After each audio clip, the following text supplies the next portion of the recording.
யாரும் இந்த வீடியோ தட்டிவிடுவானம். அஸ்ஸலாமு அலைக்கும் வரஹ்மத்துல்லாஹி வபரகாத்துஹு. ஒரு சிறப்பான ஒரு துஆவை தான் பார்க்க போகிறோம். மன்கான லஹு ஹாஜத், எவருக்கெல்லாம் ஹலாலான ஹாஜத் இருக்குதோ, ஏண்ட ஒரு தேவை இருக்குது, இந்த தேவை நிறைவேறணும், ஏண்ட ஒரு நாட்டம் இருக்குது, இந்த நாட்டம் நிறைவேறணும் என்று எத்தனை பெயர்கள் ஆசைப்படுகிறோம். இப்படியாப்பட்ட ஹலாலான ஹாஜத் வைத்து கொண்டிருக்கக்கூடியவர்களுடைய அனைத்து தேவைகள் எல்லாம் கபூலாகிவிடும். ஏண்ட யா அல்லாஹ், ஏண்ட கணவன் என்னோட நல்ல முறையில் வாழணும், நல்ல முறையில் இருக்கணும், இப்படியாப்பட்ட ஹலாலான ஹாஜத்துகள் உண்டும். அது மட்டும் இல்லை, என் எக்ஸாம் ஒன்று இருக்குது யா அல்லாஹ், இதை நீ நிறைவேற்றி தாண்டி கேட்டால் அல்லாஹு தாலா கபூலாக்கி கொடுத்து விடுவான். அப்படியான சிறப்பான ஒரு துஆ. அது மட்டும் இல்லை, யா அல்லாஹ் என்ற ஒரு போட்டி இருக்குது, இந்த போட்டியில் எனக்கு வெற்றியை கொடுத்துடு என்று கேட்டால் அல்லாஹு தாலா நிச்சயமாக கொடுத்து விடுவான். யா அல்லாஹ், என்ற வெளிநாட்டுக்கு போகக்கூடிய ஒரு விஷயம் இருக்குது, இதை நீ சீராக்கி தந்துடு, பரிபூர்ணமாக அதை நிறைவேற்றி தா என்று கேட்டால் அல்லாஹு தாலா சீராக்கி கொடுத்து விடுவான்.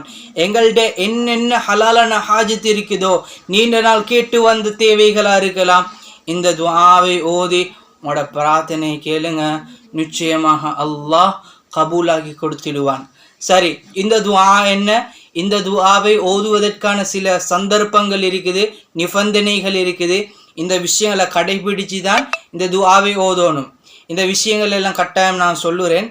அதுக்கு முன்னுக்கால இந்த வீடியோ மூலம் நீங்களும் பார்த்து பயன் பெறுவதோட உங்களோட குடும்பத்தில், உறவினர்களில், உங்களோட நண்பர்களில் தவித்து கொண்டு இருப்பாங்களே, இப்படியாப்பட்டவர்களுக்கும் இந்த விஷயத்தை அவர்களுக்கும் அனுப்பி அவங்களையும் பயன் பெற செய்யுங்க. நீங்கள் அவங்களுக்கு அனுப்பி அவங்கள் பார்த்து அவர்கள் அமல் செய்யும் காலமெல்லாம் அந்த நன்மையில் பாதியை நீங்களும் அடைஞ்சு கொள்றீங்க.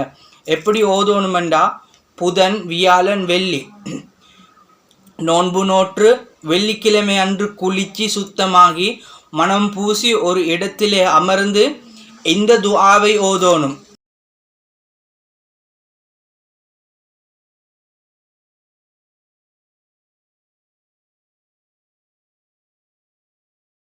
இந்த துஆவை இப்னு உமர் ரலியல்லாஹு தஆலா அன்ஹு அவங்க அறிவிக்கின்றார்கள். அஷேக் ஷிஹாபுத்தீன் அஹ்மதுல் பூனி ரஹ்மஹுல்லா இந்த விஷயத்தை சிர்ருல் அஸ்ரார் என்று சொல்லப்படக்கூடிய கிதாபில் சொல்கிறாங்க. கட்டாயமாக இதை மற்றவர்களுக்கும் அனுப்புங்க, நீங்களும் பிரயோஜனம் பெறுங்க.